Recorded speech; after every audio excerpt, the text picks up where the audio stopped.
We live in a world dominated by capitalism, a system that occupies a tiny sliver of human existence. It's only during the last few hundred years that it's entrenched itself as a global economic system. This system is organized to generate and accumulate profit for a small minority of the population through the exploitation of the majority. Everything else is a secondary concern, from people's health and well-being to the ecosystem that we're a part of and depend upon. Because of their position of control over the economy, this small ruling class has the power to shape what our lives look like. They're in the driver's seat of society and can make the decisions that affect every single person on this planet, like how many jobs are available, or who they want to hire and fire, how much pollution is in our environment, and what resources and opportunities people have access to. They can decide to wage war and destroy the lives of millions of people. The power of the ruling class isn't absolute. The rights and benefits that we have today that go beyond our basic survival weren't given to us. They were won by working class struggles. But these gains aren't enough, and they never will be within a system that's based upon our exploitation. The vast majority of people in the world are left with very few resources. For example, just here in the richest country in the world, half of Americans don't have $400 in their bank account, while the number of billionaires increases every year. This system is sustained by the work that each of us does within it, whether we work as a technician, social worker, nurse, bus driver, or teacher. The opportunities that are held out to us are shaped by what class we were born into. The role of capitalists in society is to maintain profits. They've got to focus their energy on this because if they don't, they can lose their profiteering enterprises and their position in society. For the middle class, we're supposed to cling on to the things that we have, like our social standing and material status. We might have a few more options for how we pay the bills, but we've got to be willing to jump through the loops to do that, whether that's the tens of thousands of dollars that we'll have to take out in student loans, or the evenings spent away from our families at the office. If we don't tailor our abilities, interests, creativity, and time to whatever job is available, we're told we're throwing away our potential, or we'll end up jobless or homeless. The fear of losing what we have runs rampant, and that's because everything we've invested ourselves in could be wiped out in a second with an economic crisis, environmental disaster, or just getting too sick for insurance to cover us. The opportunities held out for the working class center on how we should live our lives as individuals.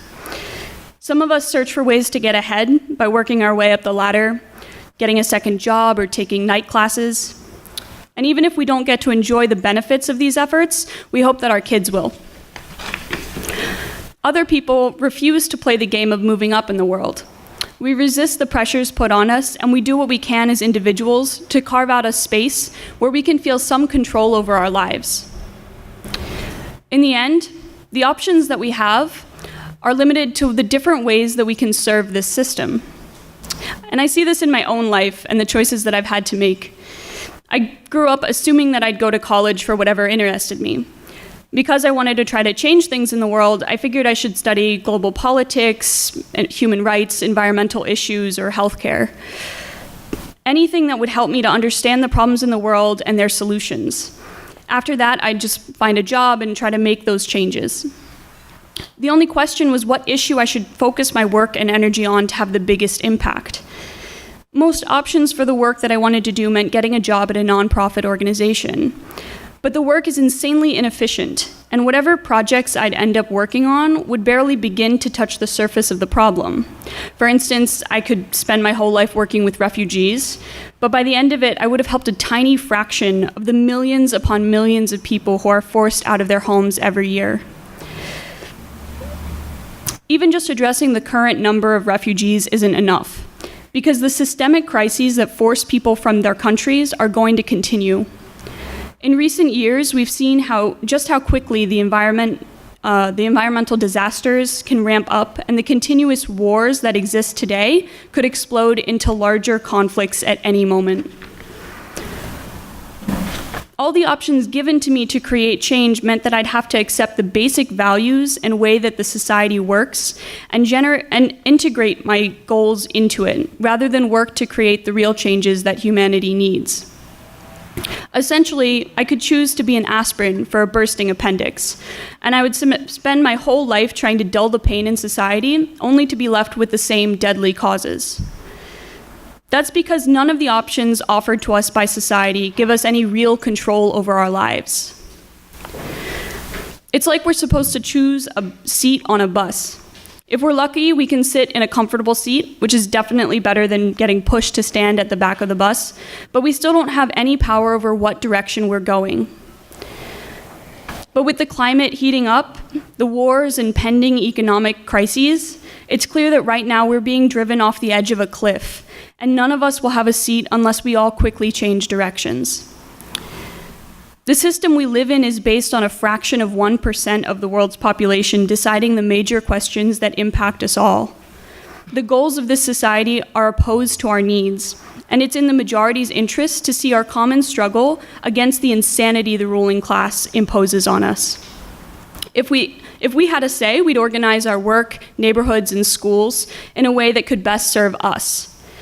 No one would work 2 jobs while others can't even find one. We'd ensure everyone had a job, but no one would have to work long hours or do all the useless work that keeps us busy today, but that doesn't contribute to our well-being. Everyone would be guaranteed food, housing, healthcare, and education. Music, art, and philosophy would be things that everyone could enjoy, and exploring nature or the ability to travel would be accessible to everyone. We'd structure learning and work collaboratively and feed our curiosity, creativity, and diversity. Honestly, we can't even begin to imagine the possibilities that exist if we had control over the world's economy. But what's clear is that we have a world to win, and a long way to go to make this happen. The force that can make this transformation happen exists today. It's the working class that already produces the world's wealth, and it's in our interest to have a say over what work we do and how it's structured. This is true internationally as well. Today, there's a global system of production. So when the working class is active, the waves are felt all over the world. A different world can be brought into being if the working class takes a leading role in the social struggles ahead of us. So that's what Kim's going to talk about now, about the ultimate question of how we begin to meet this challenge by organizing in the working class today.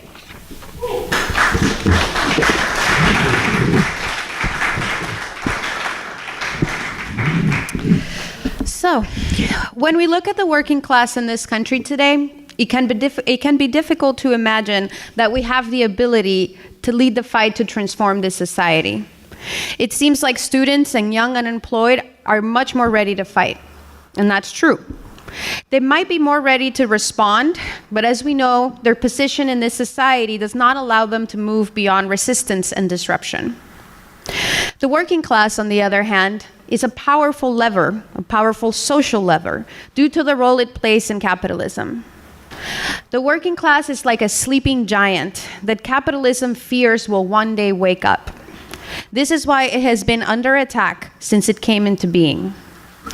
And over the last decades, its main weapon of defense, our unions, have been drawn into the capitalist program, and most have accepted the role to represent the boss's interests more than helping to defend the workers from the attacks of the bosses. Without organization, we stand alone as individuals against the power of capitalists.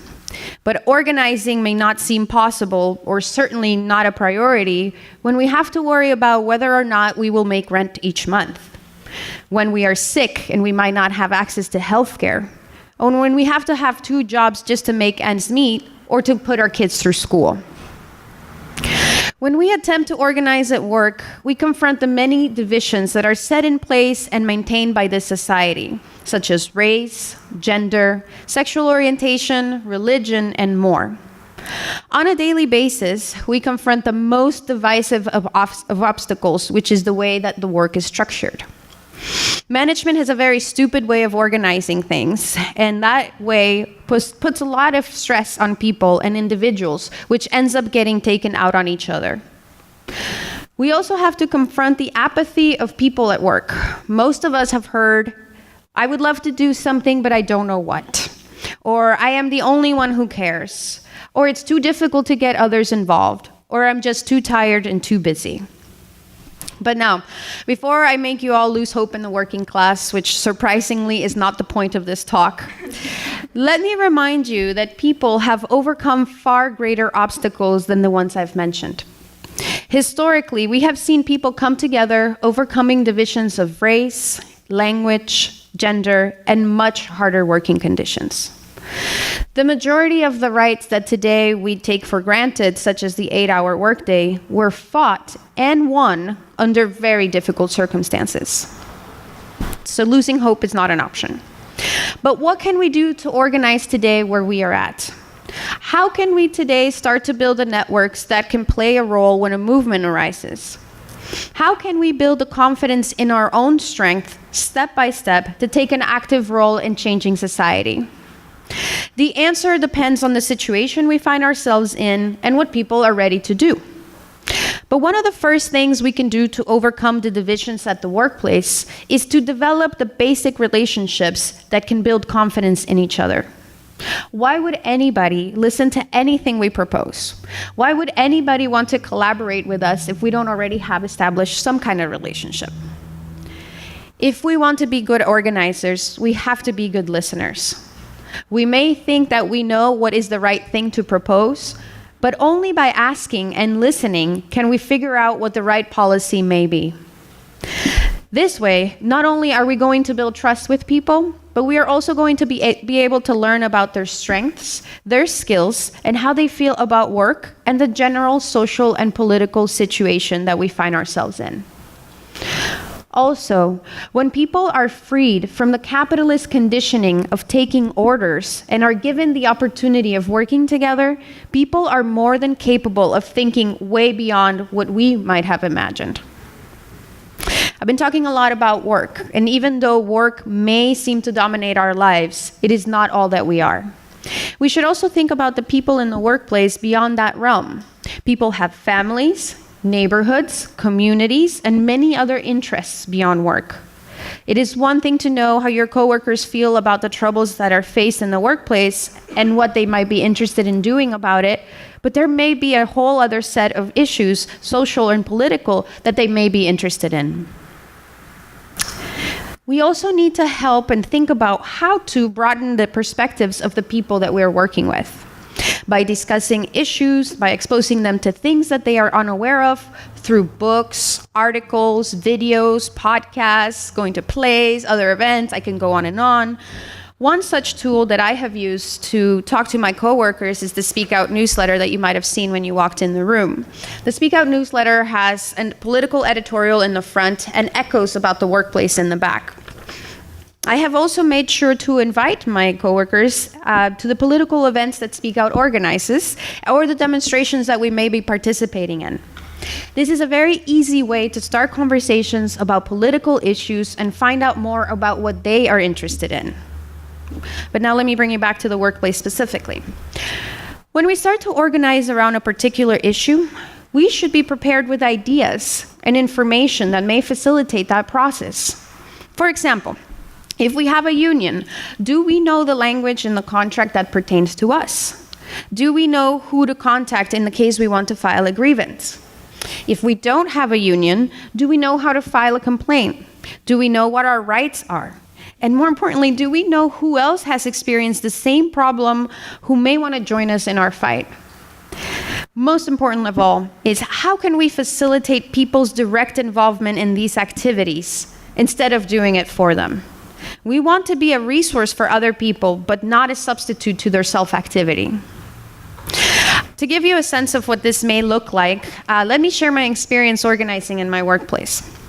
First, I'm going to start by giving you the scene, setting the scene for you guys.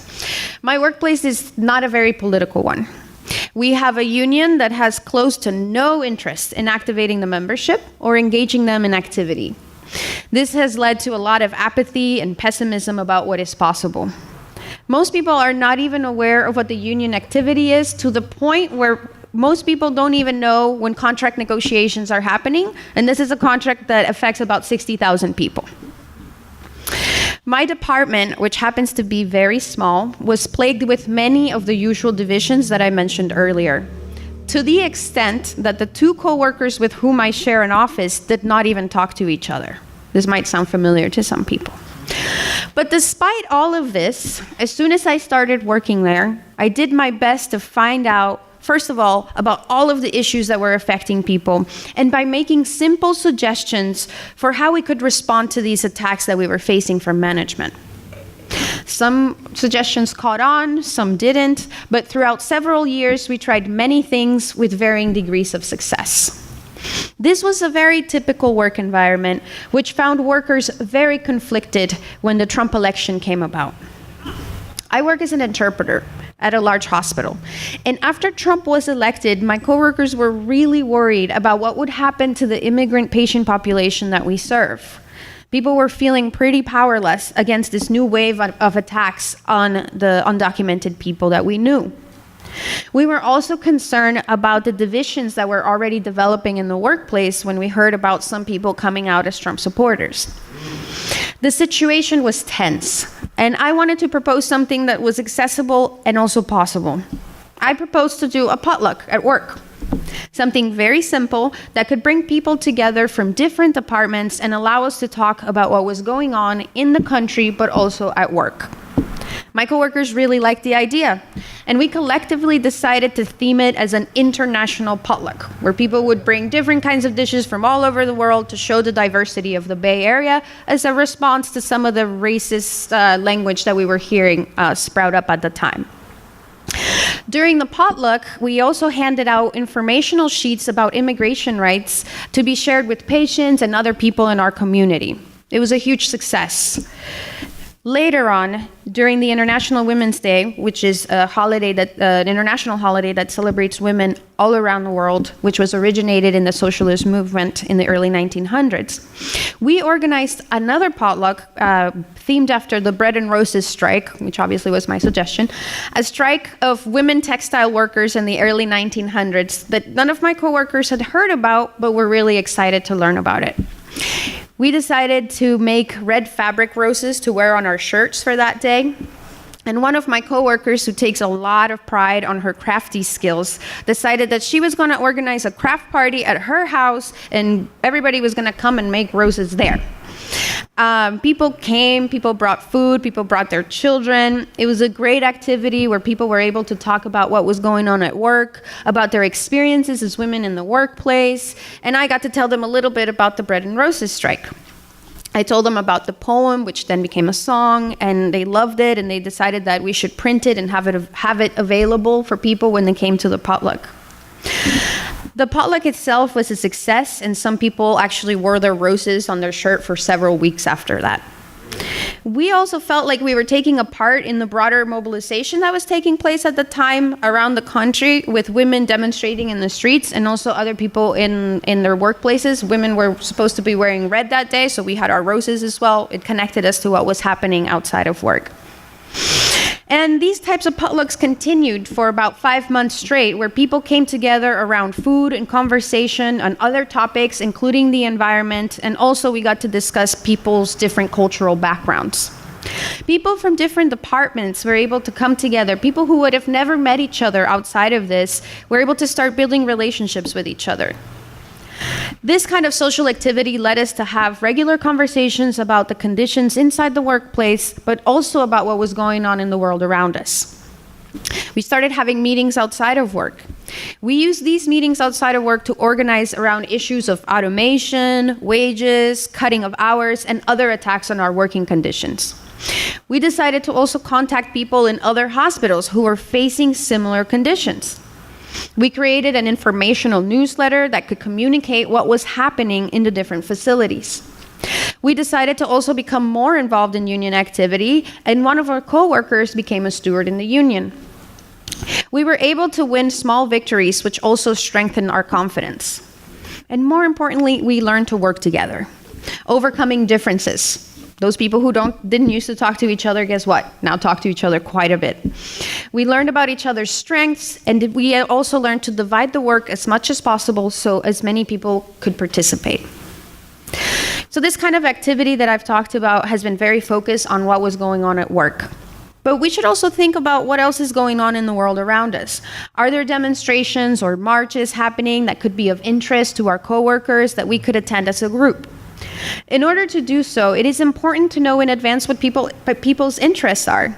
Are there things going on in people's communities where we can participate collectively, or are there emergency situations arising where we can help? One example of this was the way that BART workers started a fundraiser for the family of Nia Wilson, who was killed at MacArthur BART. One worker had the idea of making a t-shirt that workers might wear that said "Workers and Riders United" and had a hashtag that said "Make BART Safe." You might actually see it in the audience. Some people are wearing it. Workers used their networks to get the word around. The money and the t-shirts out. The money came in and the t-shirts came out. The effort raised a few $1,000s to help the family with various expenses, and it also reinforced the idea that workers can speak for ourselves, and it helped maintain a network that can be activated for other reasons in the future.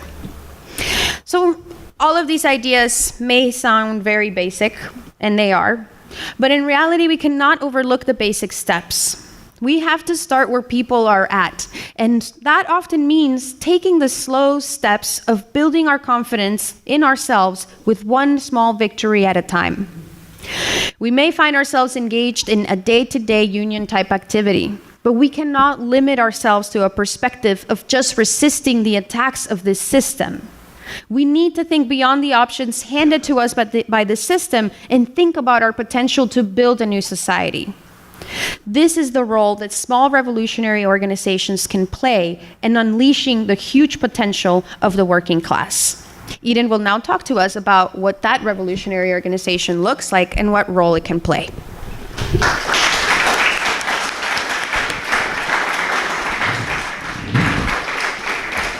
All right.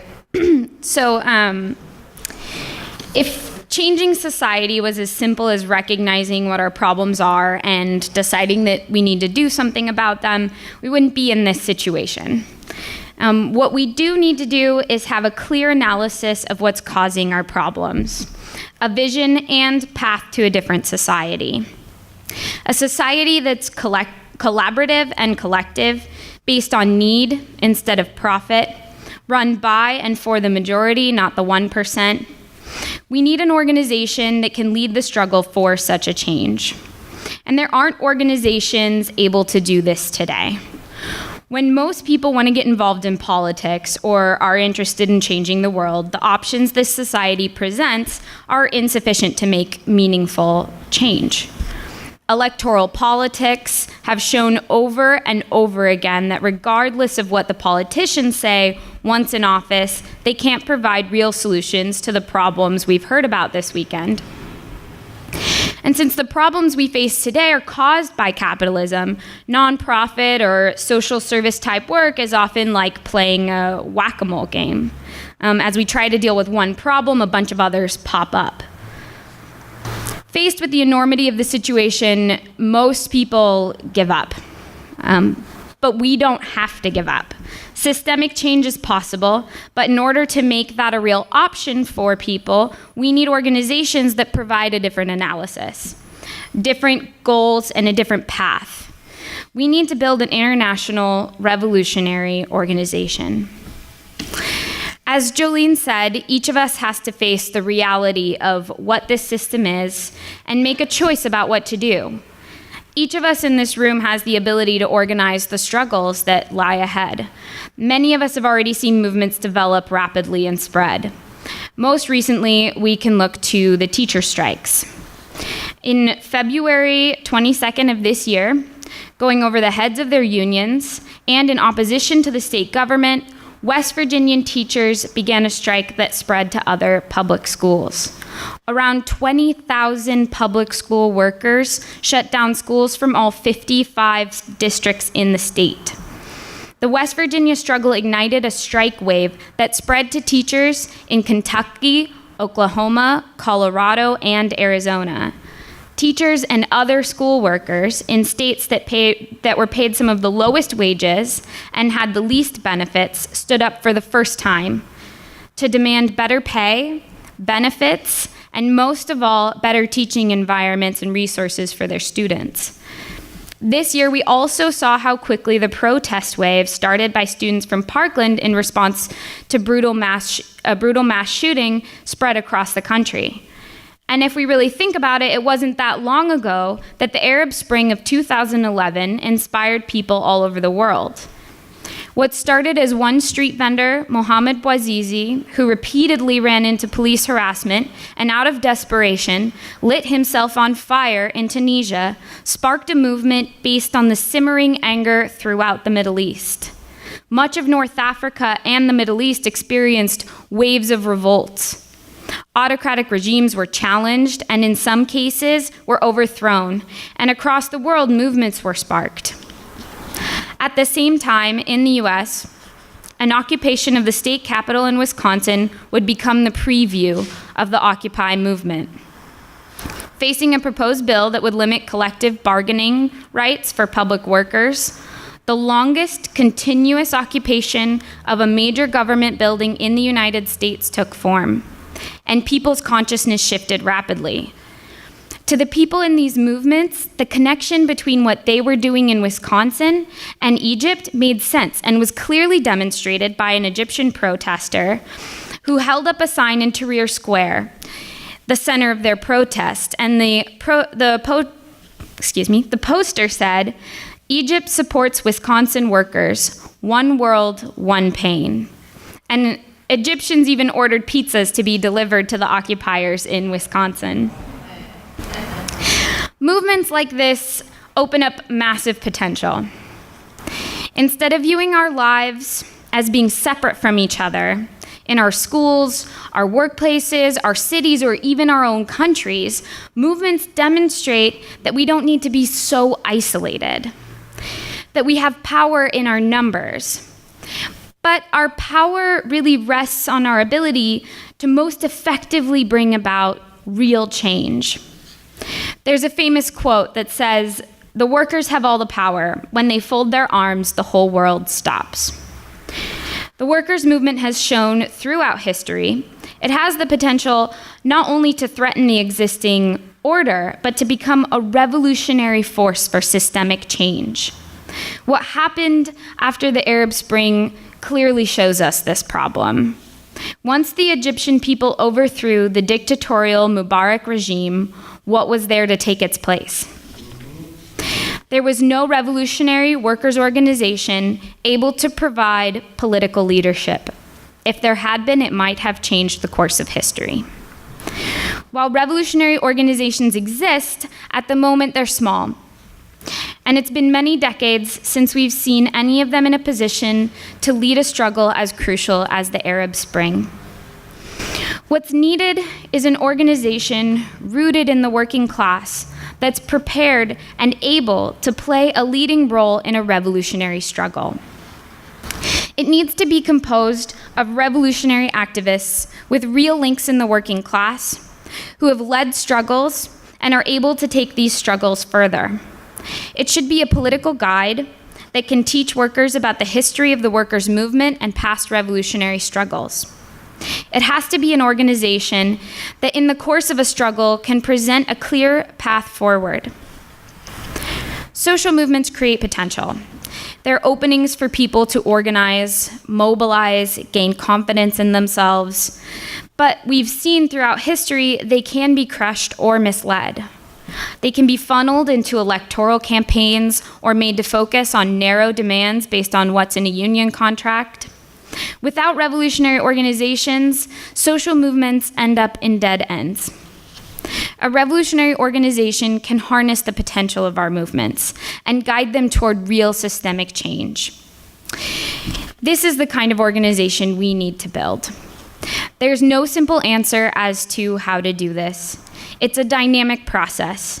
It requires us to be ready to respond to a wide range of circumstances. What we do is conditioned by the times we're in. Today, the working class has very little organization or activity. In that context, we have to develop tools that help the workers around us gain confidence and see our potential.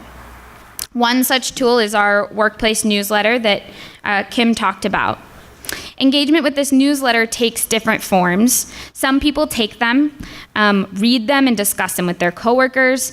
Others take an extra and pass them around or put them in break rooms and on bulletin boards. Some donate money for printing or collect contributions. And some give information about what's going on in the workplace so we can write about it, while others come to meetings to compose the newsletter or even join our organization to do the work of organizing for revolutionary goals. Members of Speak Out Now who don't work in the workplaces where the newsletter is distributed go weekly to hand out the newsletters and sell our paper to the workers.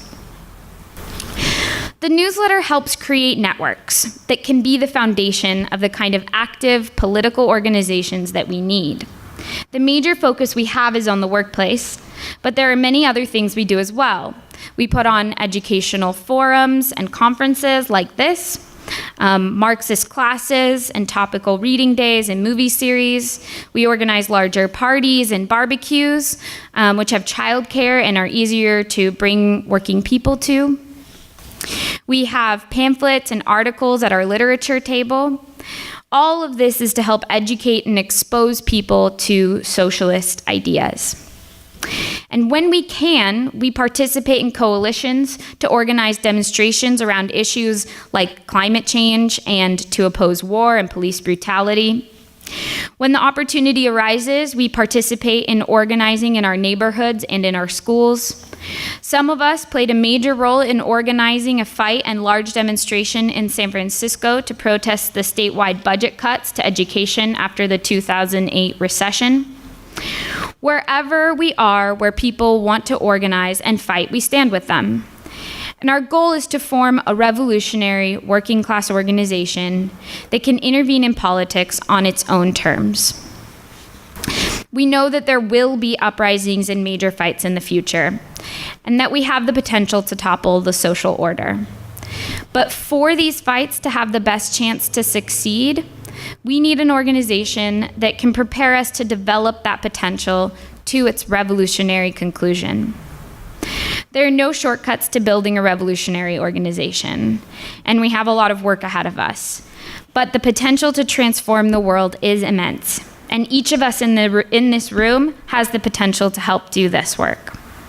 Whether you come from the working class or not, you can play a role in fighting for a revolutionary transformation of society. And we want to thank you all for coming this weekend. We hope now you're ready to work with us. So please stay and talk to us and learn how to get involved.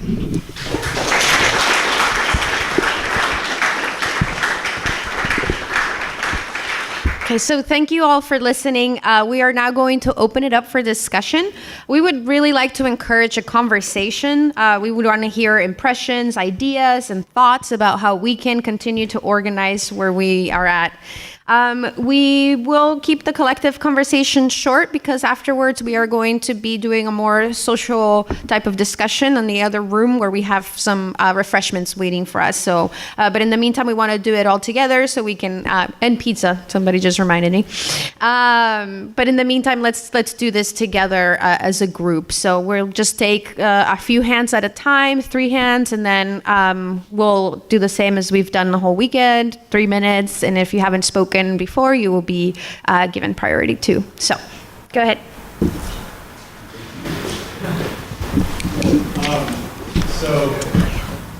I'll do it at the end. So it was suggested that essentially the solution or a major part of the solution to remedy the current isolation of the revolutionary left is to develop links with the working class. But it seems like that's something that the left has been trying to do for a long time, and it seems like there's something else missing because there's groups that have existed for decades that have ostensibly been trying to develop those links. And so I was wondering what other elements are there that need to be in play in order for that to lead to something more. Okay, there and in the back. Yes. Yeah, am I coming through? Coming at you live, all right. Well, you know, young man said, oh, what do we need? Sometimes it's just pure luck. Sometimes it's knowing how to intervene in the moment. I just left a DSA meeting where they have voted to try to intervene. There's a growing teacher strike movement in California right now. So what we're gonna see, part of what you were talking about, continuing that, is you have to have an opportunity to intervene. At every moment of our existence, it's not necessarily a situation where we can do anything. But now, because of the state of education in America, because of the fact that the black community particularly and other, community are tired of that charter school bullshit. They starting to see through it, and now you're getting rumblings in the black community against the charter schools. So now there's a political basis for unity between the teachers union and elements in the black community. I've been working with the teachers now since 1996, and I can tell you, we've always had this little anti-union echo inside of the black community against the greedy white teachers. Well, that shit is muffled. That ain't happening now. Only people talking that shit is motherfuckers getting paid direct, okay? So, no, I'm serious. So what we have is an opening. Let's see. One thing a revolutionary movement has to be is flexible. You have to see when you have an opening, and you got to move like you never moved before. Thank you.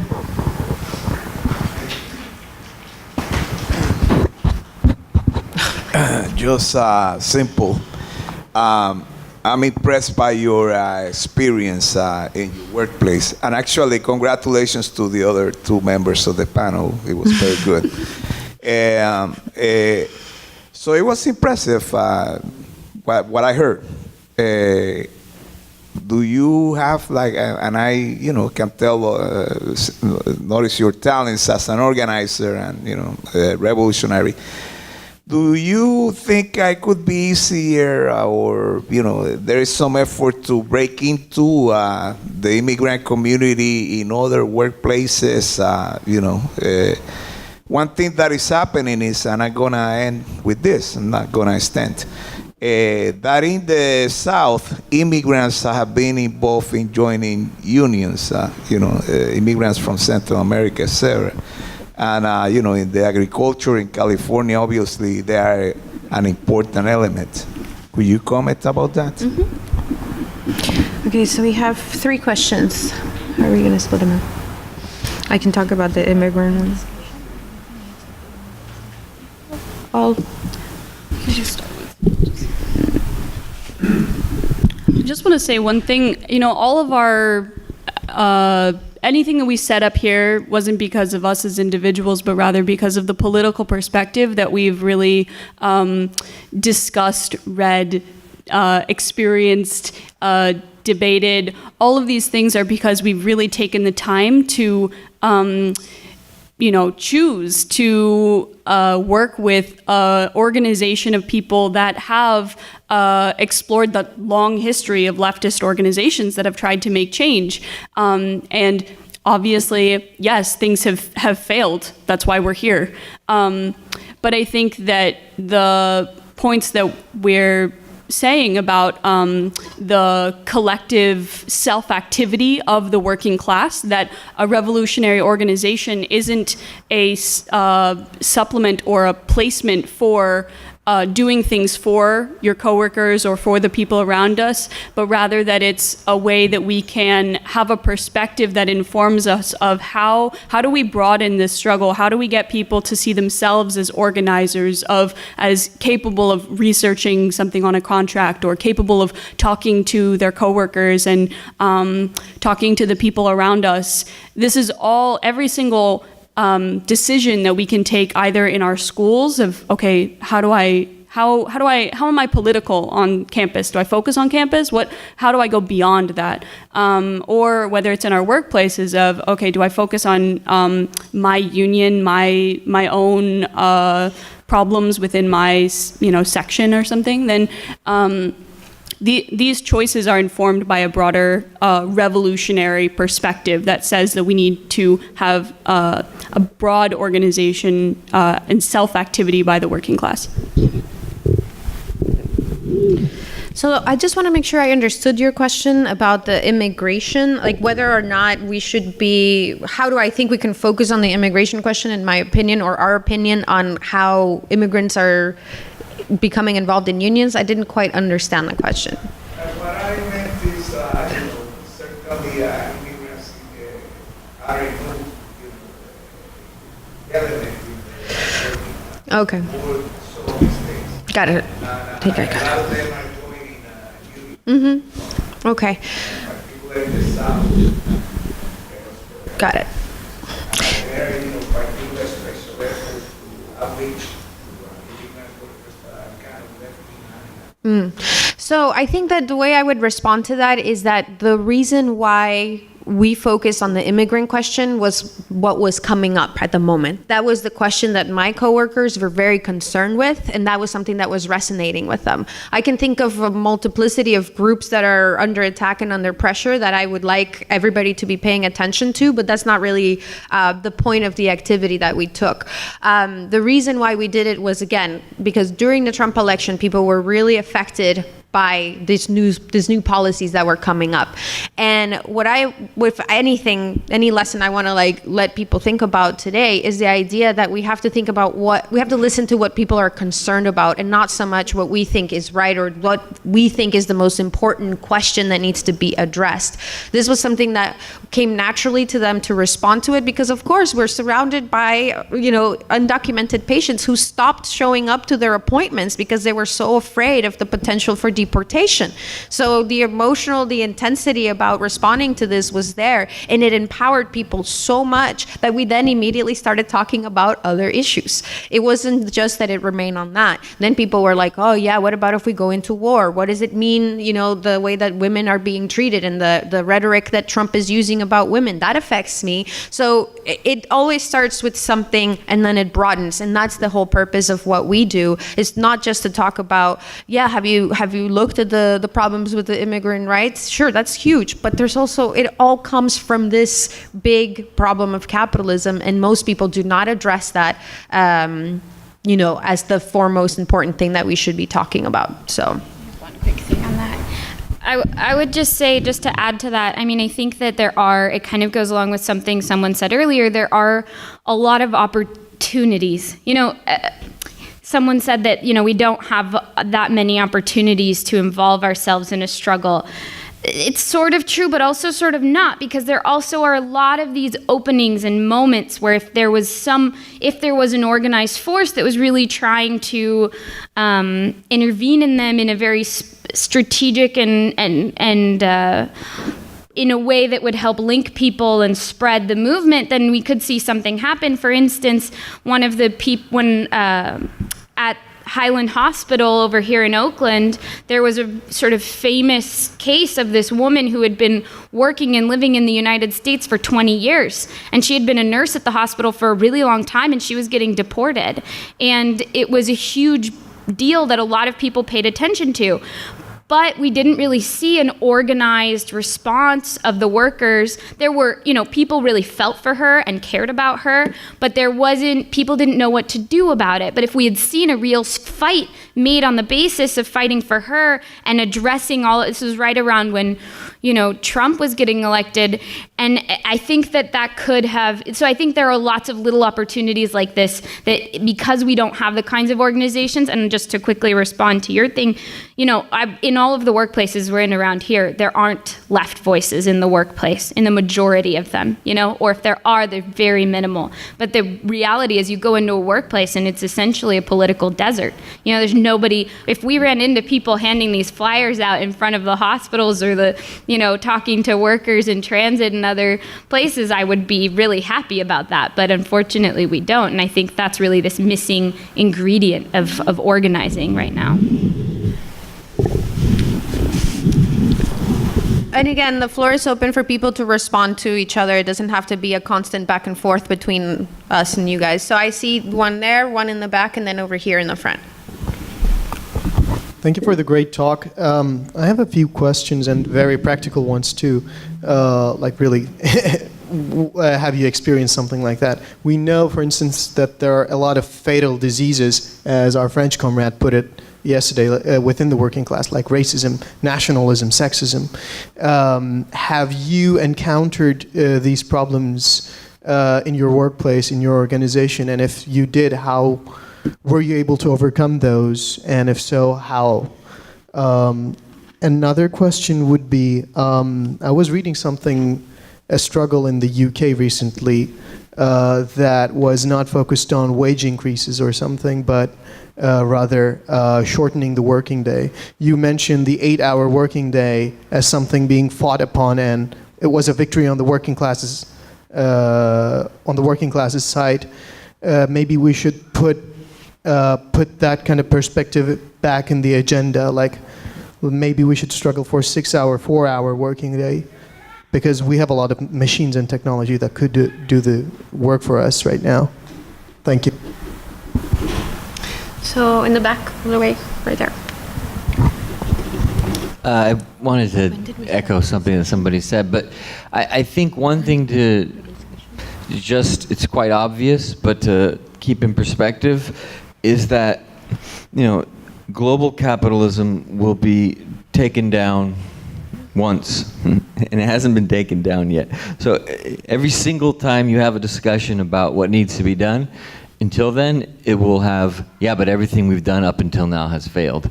That's just what it means to be in this kind of fight, no matter what. There'll be, but not all failures are failures. That's the most important part, is we learn by trying. We absolutely, the only kind of failure that exists is the failure to even try. And, for those of us who are alive today, we have to take stock of the work that needs to be done in order for an intervention like the type we think are necessary to take place. And as the was said from the front, it's unfortunate, but it's true that the gap between the working class and revolutionary ideas in this country is quite large. And but it's not a gap that is complicated to reconnect with. That is the work that's laid out in front of us. It's that there will be struggles. There's no question. As was mentioned earlier, whether it's in the teachers, whether there's further cuts, whether we see in the Bay Area questions of housing, we're going to see a whole host of attacks on people's lives because this system has no other way of dealing with people. And the work that we can do, the work that's waiting to be done, is to really rebuild these kinds of organizations and reconnect people with traditions that are theirs. These aren't new traditions. Just to make the point in another way, one common response when doing the work at some workplaces around the newsletter, one common response from workers, they'll read it, they'll like it, they'll say, I know this is true, this tells the truth, something like this. Do you work here? Because sometimes I'll pass it out on the outside. Do you work here? No. So wait. You're the union? No. So what are you? And to me, what's interesting about it is there isn't a reference point. There's not a reference point for this kind of work for the majority of workers. And that reference point is what needs to be rebuilt. Once it's explained, the answer I ever got was, I knew something like this needed to be done, but I never seen it before. And that to me was kind of the reassurance that the work that we can do is waiting to be done.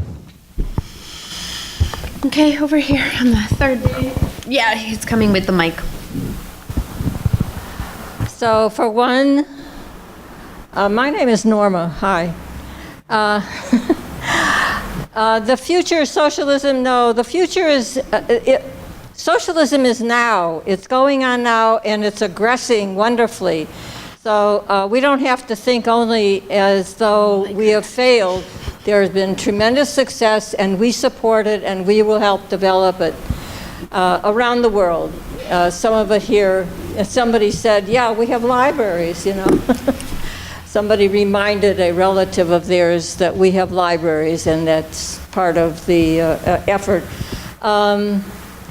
Another is that I pass out a piece of literature often. This is Peace and Freedom Party excerpts from the platform, and I say, this is Peace and Freedom Party. We're socialists like you.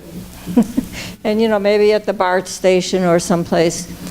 And the thing is, people do a double take. Now, I know we're living in a more progressive area, but if somebody does want to have a discussion at all about it, is you want to care for people and you are not allowed to. You are allowed to do charity through your church. Charity is created by capitalism, but you want to have structures that allow us to take care of each other well. So that's why we're talking about communism, socialism, a structure through which we can do that. Anyway, to affirm with people that they are positively minded, positively directed. Also, I'm a candidate for the school board. The reason is that school is an abuse that we've submitted ourselves to as though there's no alternative, the same way we talk about the 8-hour day, as though there's no alternative. School is a terrible thing that we have to suffer through and have one degree or another of success or failure. By the way, failure needs to be written out of our living.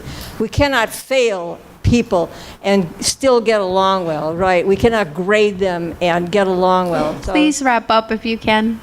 Pardon? Wrap up if you can, so we can have the next person speak. Thank you. So you get my point. And you can get one of my flyers outside when we're leaving about why I'm a candidate and what to do about it, if anything. So again, there are a couple of questions that are on the floor, like racism in the workplace and the 6-hour workday. So also, please, people in the audience, if you guys want to respond to any of these things, feel free. So I see a hand over there and then a hand over here. Hi, I just want to say, in order to, see through the, froth at the top of the, body of water to the currents below, we need to avoid indulging ourselves with the temptations that our system puts forward to us to, constantly check our cell phones or if we sleep late, drink Jolt Cola to be able to make it through the next day. We need to be able to have a healthier lifestyle to see the undercurrents and the more complex processes and factors involved in what we're trying to influence, and get to bed at a reasonable hour and try to get a full night's sleep. I know it's hard with the cost of living, but a regular schedule. Change your mattress every 10 years so you feel more rested at the end of the day, because we need to have all our mental capabilities and think deeply and not be superficially distracted. And I'm not lecturing. I have problems with that too sometimes, and that's just something to beware of. We need to think more deeply than we're conditioned to.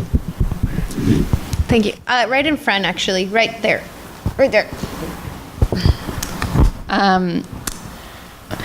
I'm going to quote a sticker that is in the back. It says, be realistic, demand the impossible. So the question of the 6-hour workday, I mean, we as workers are really divided at the moment, and we would have to unify collectively for a fight, any kind of fight, probably something that is realistic at the moment, like the immigrant question, or how is it that I'm not getting my vacation requests because management is denying it from me, or things like that. I mean, I think that we need to be realistic in what people really can fight for, instead of, dreaming about something. I'm not saying the idea also is, as we're demanding socialism, but we need to be realistic about how to move forward to that. We realize that it's through these fights, these potential reforms that we will win with other workers that can lead us to these conversations to move forward to why revolution is necessary, and not just to reforms and things like that. So I think it's important to understand our history. It's important to understand that it's been robbed from working class people. It's important to teach about that. And that's why this organization has an editorial in the front that talks about some general issue or historical thing, and then can relate in the backside what is happening day-to-day struggle in the workplace, and what a way to say, hey, that's happening in my department too. Hey, that's happening to me too, and I'm not alone. So. And then, raise your hand again so he knows who's coming. Not doing that yet. Which one? Yeah, I think just a couple things. I think I really wish that we saw the left actually focus on the working class, and not just in a historical way, or to categorize or characterize the working class, because it would be really a very enjoyable thing to actually be able to discuss with people, and not just in our organization, but more broadly. And unfortunately, we don't see that at all. Well, maybe that's a little excessive. We don't see it very much. And I've seen often, too many times, when when strikes are about to begin or in the middle of strikes, the various left groups, leftist people with all good intentions, come with sort of the instruction sheets and the admonitions that the union leaders are doing this, that, and the other thing. Unfortunately, like all sorts of other things, it's too little and too late. Like was said, we're seeing maybe questions develop over the question of education in Oakland. We see these kind of things go on and on. My hope is we'll see a struggle develop in Oakland, but to actually have an impact, we have to have been there. We have to have the confidence of people that we work with. We have to have connections in the community. We have to have all sorts of groundwork laid. This is a complicated process, but it's not impossible. And to have an organization that produces leaders out of the class, it's not that we are the leaders because we announce ourselves as leaders. That's not the society we want. This has to be a generative exercise, but as was said, what kind of education do we have? Who's educated us? We've been educated to tolerate this, so we have to be realistic and address the questions that are in front of us right now, but we have to propose what seems unrealistic at this moment, because tomorrow it will be realistic if people mobilize. And we see this over and over again, and we've seen missed opportunity and missed opportunity. The thing that we confront today that we have never confronted before is the extinction of our species because of the activity of capitalism on this planet. We do not, I hear people talk about, in 2020, 2030, 2050, 2050. That's all I had to do, oh my God. Did you have your hand up behind? White shirt, brown shirt, I don't know. Raise your hand right there. Great. Anybody around there who had their hand raised will.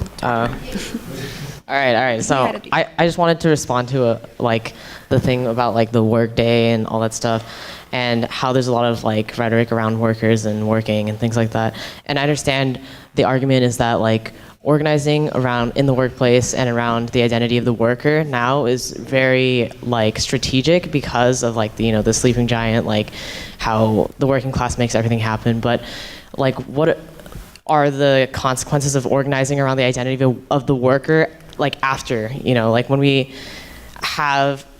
envision a society that we want to live in, like do we still want to like be like we are the workers and we're gonna do work and like we're gonna have 8-hour work days, like fuck working. Like if all we care about is like people, like we only work because we need to, or else we won't have a place to live and we won't have food to eat and things like that, right? Like but once we get those things, like why even be like work, like especially like with automation, like you said earlier, right? Like if robots can do the jobs, like if we can get everything we need, like why care about that, right? Like, and work is all about like producing for your employers and like making their profits and whatever. And it's just like, fuck that. Like as long as we get everything we need, like, and I mean like also what about people who can't work, like disabled, elderly, like anything else? Like, does that mean they don't get to take pride in like because they're not a worker? Like, you know what I mean? So yeah. There's a right there.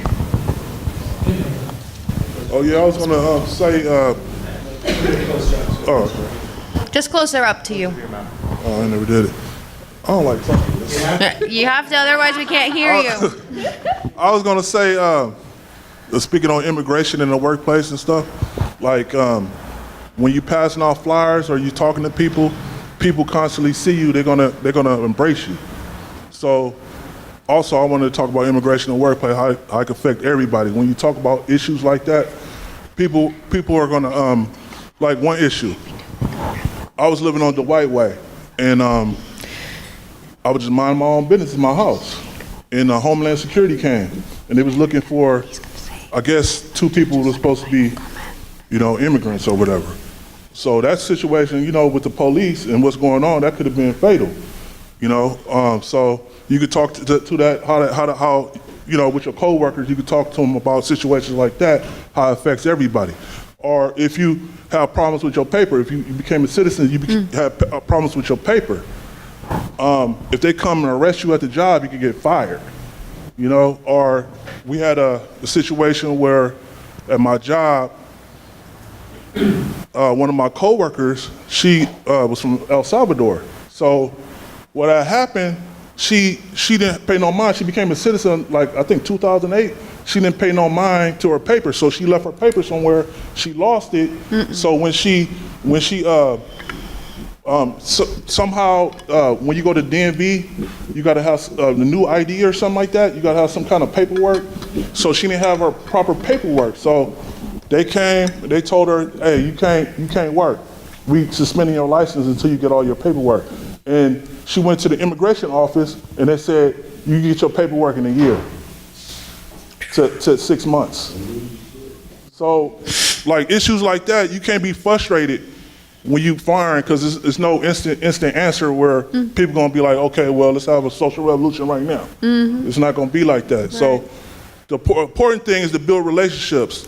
To say, "Hey, look, man, I know what you're going through, and we talking about these issues." And we finding out we got the same issue. And then when we find out we had the same issue locally, then we could go the citywide, you know what I mean? Then you can go nationwide, then you go international, you know what I mean? So don't lose hope. I mean, I know how you feel because I get that kill, but I'm like, man, I'm pissed off, and you get so frustrated. That's part of that's part of having a group. So you can lean on somebody, and they can pick you up and you can have strength again. You know what I mean? Because we all human. You gonna go through times where you go ups and downs. So it's just like sparring. Once you get in the ring, you gonna get hit. I'm sorry. Don't get in the ring if you don't want to get hit. So I don't want to be preachy. So thank you. Over here on the other side. And then we're probably going to start wrapping up after this last comment. Yeah. Gotcha. Thank you. I wanted to react to to make a comment on the question of what's to be built, what should be the relationship between a political organization and the working class. And it is a vast problem, the relationship between revolutionary socialist groups and the working class, because for decades we have been separated in a way, and this is really a problem.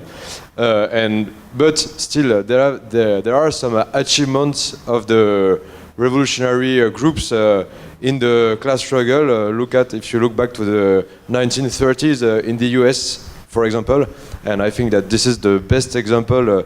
The strike in Minneapolis was organized and led by a Trotskyist revolutionary activist, which means that it's sometimes possible. But it's true that we are small, and sometimes we don't know what we could intervene in the situation. But what we have, I think, is our political program. And it means the program of class struggle, the internationalism, the idea that every workers have the same interest, the need of the political independence of the working class, which is, I think, very important. So this is not nothing. And this is, to me, very important also for the future, because that it's the reason why we need to maintain an internationalist and revolutionary voice in the working class for the future struggles. And it also means that we have to intervene now. But for that, as he said, we need the means to do so. We need the implementation to react. Without that, without having comrades in the workplaces and so, we need just to be able to comment or to show some solidarity. But solidarity is not a political strategy. And if you look at the last movements in the US or also in Europe, what's striking, it's the absence of working class organizations and working class and revolutionary strategies in the movements. We had everything but social movements that can win, and I would say also the absence of the working class. And this is why it's so important to explain that the workers are the only ones who can and who should intervene politically in every situation. And I agree that there are many issues that should be debated and considered, women deportation and so. But if not the working class, who else can change it? Last week in Paris, there have been a demonstration against climate change. 20,000 people. It's the second one in 1 month. There have been another in September. 40,000 people have marched in Paris. But what can such a demonstration on Saturday change? Because who is responsible for climate change if not the capitalist? And this is why I think this is our problem, is that the workers have no voice. So maybe we are not able to change everything, but I think maintaining such a voice that defends their interest is very important, and it's in itself a political perspective for the future strikes, I think. Can we let the next person go soon? Because we have one more person waiting in the back. Okay, so I think we can look at things from two different standpoints. We can look at it from the standpoint that he was saying before, that we have a planet that is not going to last, and we're not going to last on it if we don't act quickly. It's not like when I got active in the 60s and I could think I had decades to change the world. We don't have decades. But the other problem is, I agree completely with what you said. We're not fighting so we can go on working.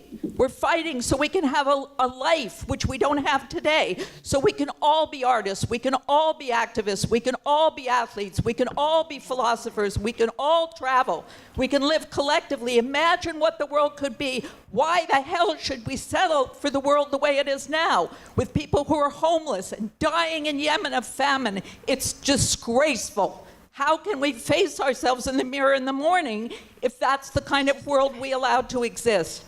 I'm old, and the only advantage of being old is that you have experience. That can be negative or that can be positive.